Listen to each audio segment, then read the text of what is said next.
And I think it's important to understand what the unconscious mind does and how it affects the body.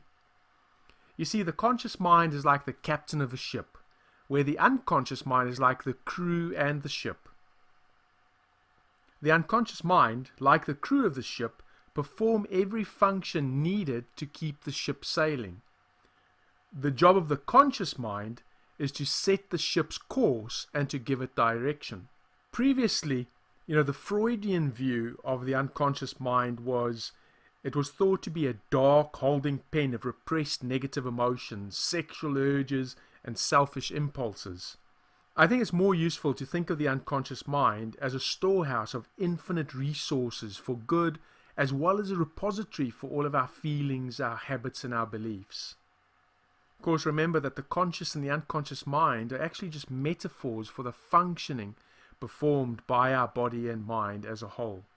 And that the mind itself is not really a thing, but more of a process. You see, the brain is the meat, the brain is the actual unit, whereas the mind is the process, is the software. So let's talk about the prime directives. The first one we got there is the unconscious mind stores our memories, both temporally and atemporally. So in relationship to time and not relationship to time. So with timeline therapy as an example, we can find out when somebody created a limiting belief, and so that would be temporal, where atemporally is not relationship to time. And so things like values and language, we don't really know necessarily a specific time and date that we've learned that particular value or that language. Number two, the unconscious mind is the domain of your emotions. Now, of course, you feel your emotions consciously, but they get stored unconsciously. And the unconscious mind also organizes all of your memories, and it uses the mechanics of a gestalt. And so this is how it stores these emotions and memories, with gestalts. The unconscious mind represses memories with unresolved negative emotions. You see, it's like the unconscious mind takes the negative emotions, and it's like it puts it in a black bag somewhere in the body for storage, so that you can keep on functioning and not feel those emotions continuously. You see, you may not just have the resources yet to deal with the emotion at that time. The problem comes when we repress those emotions and eventually creates disease. Think about at home, once a week, you take all your rubbish, you put it in the bin bag, and then the bin men come and they take the black bag away. What would happen if nobody came to take those black bags away and the rubbish just piled up and piled up and piled up? Eventually, of course, you start getting rats and disease, etc.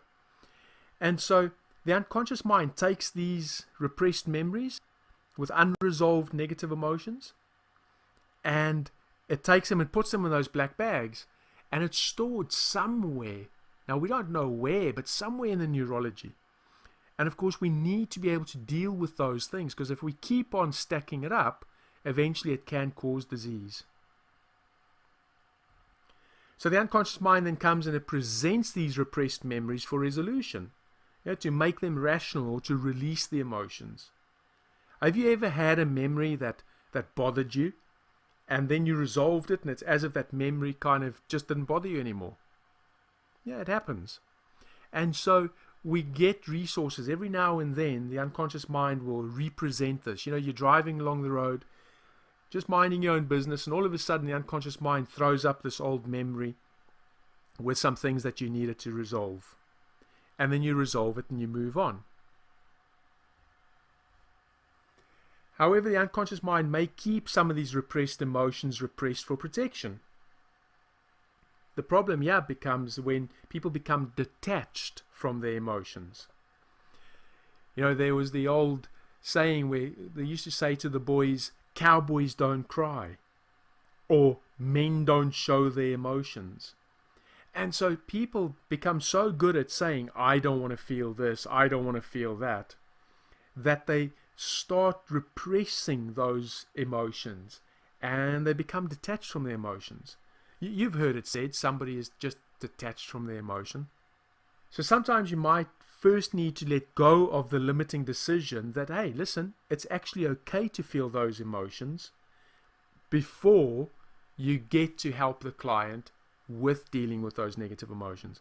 In fact, in the Master Practitioner training, we teach you a technique for long-term pain, and that actually starts with teaching the client a new strategy for becoming aware of and feeling and dealing with the negative emotions.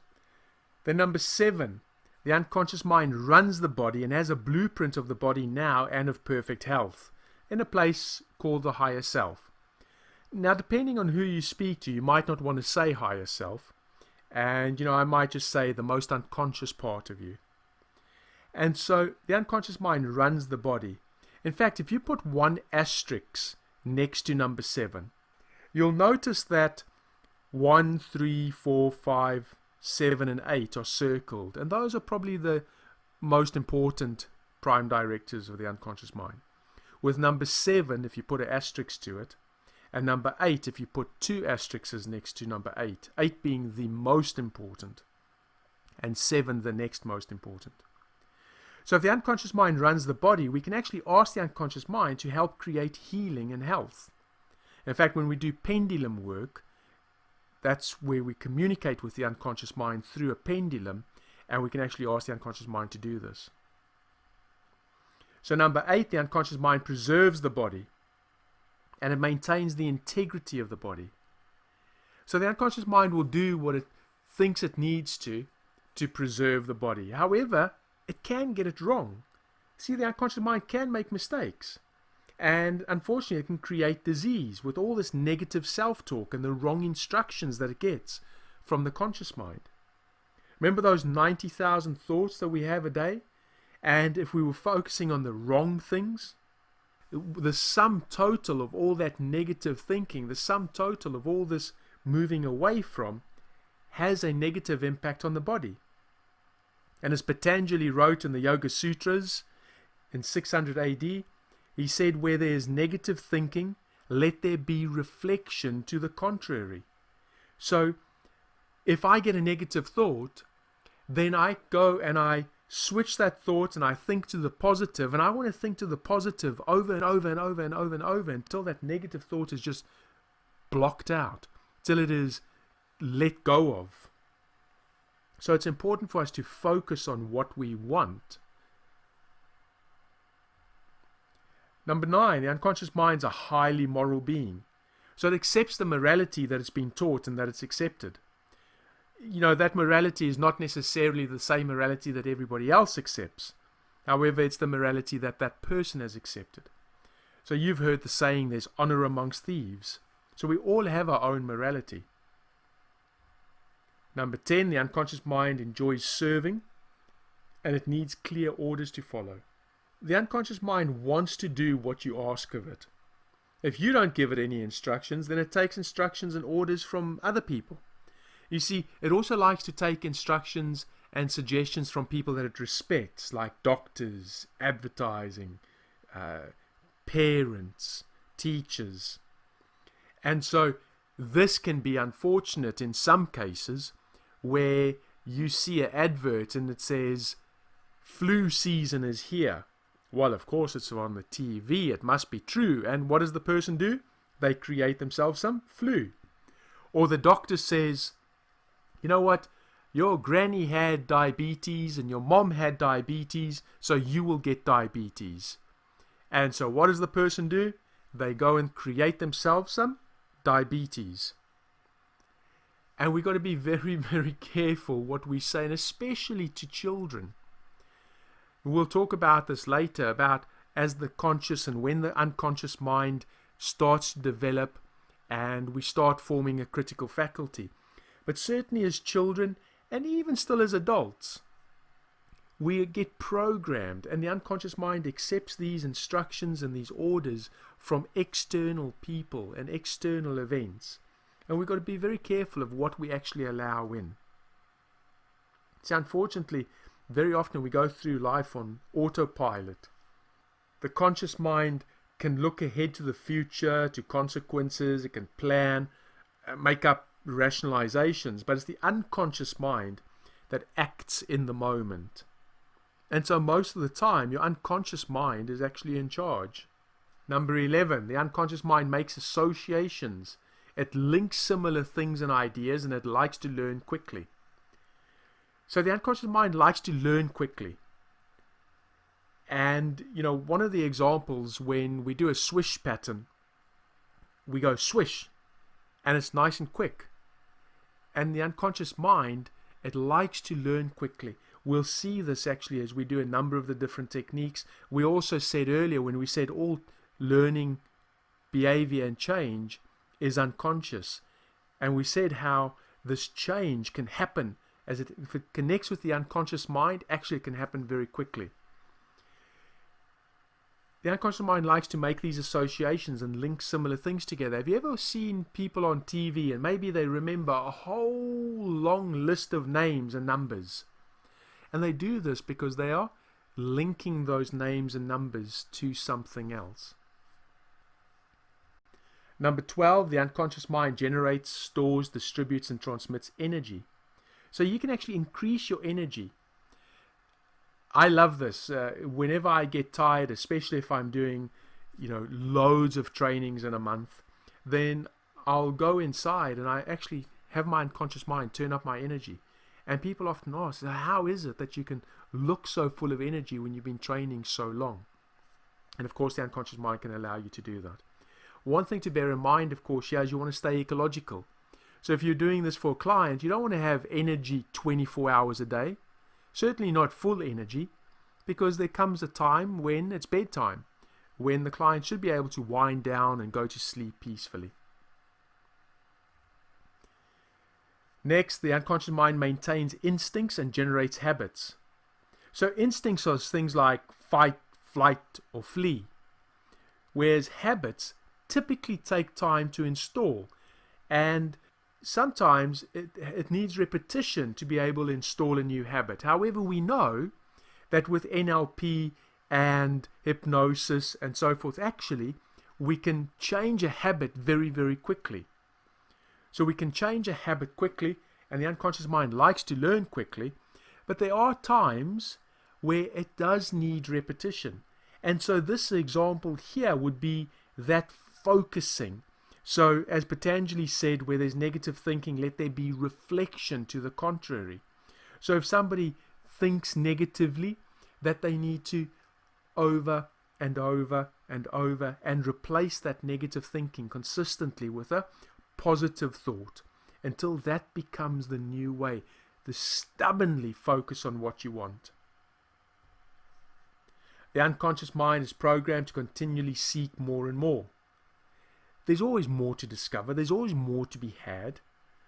In fact, the bad side to this is it's also the basis of substance abuse.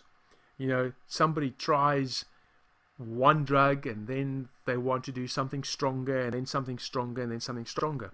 Or they have a drink and then they want the next one and the next one and the next one.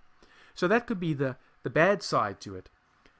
Then, of course, have you ever thought, if I have that car or that boyfriend or that girlfriend, or I make that amount of money, then I'll be happy.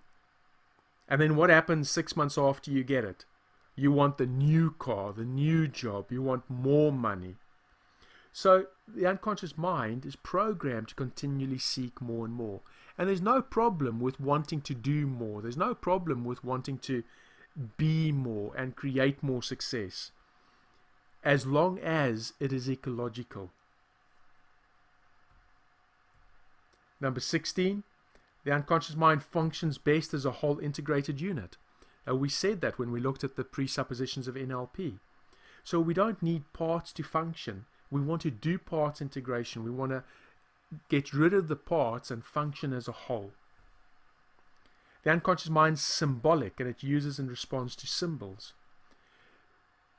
And each person will have their own symbols. Look at dreams as an example. We don't do dream interpretation. People ask, what does that dream mean? Well, it's what does it mean to you? It's only true for the person who's dreamt it. And your unconscious mind uses symbols. In fact, Carl Jung called them archetypes. Think of a major event and how different people will recollect that event. So if there was a bank robbery and there were 10 people, then you get 11 different stories. 10 from the people and 1 from the CCTV cameras. People have their own idea of what's happened. The unconscious mind is symbolic.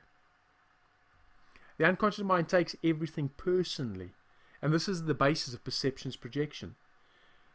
Don't know if you've ever heard that saying, when you point a finger, that there's 3 fingers pointing back at you.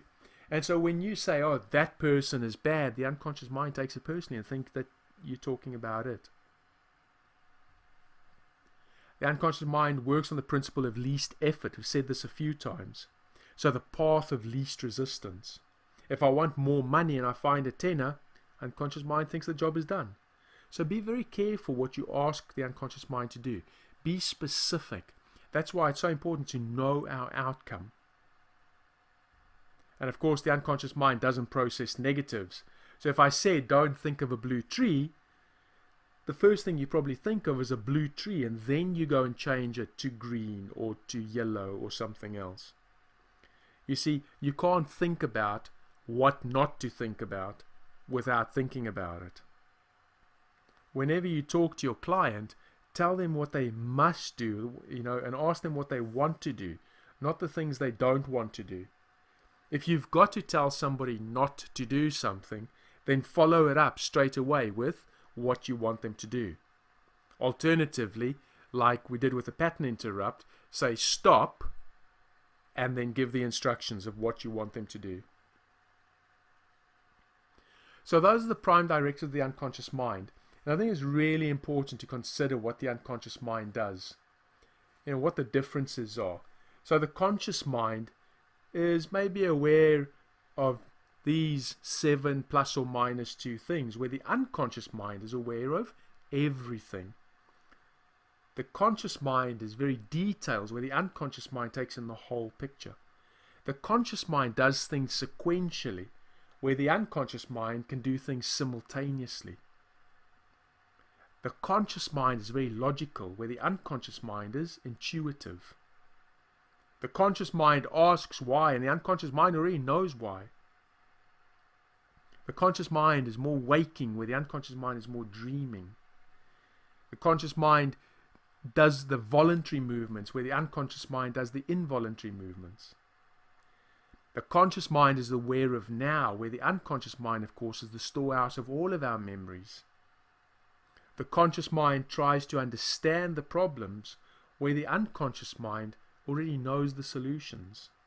The conscious mind thinks in words, and the unconscious mind thinks in images.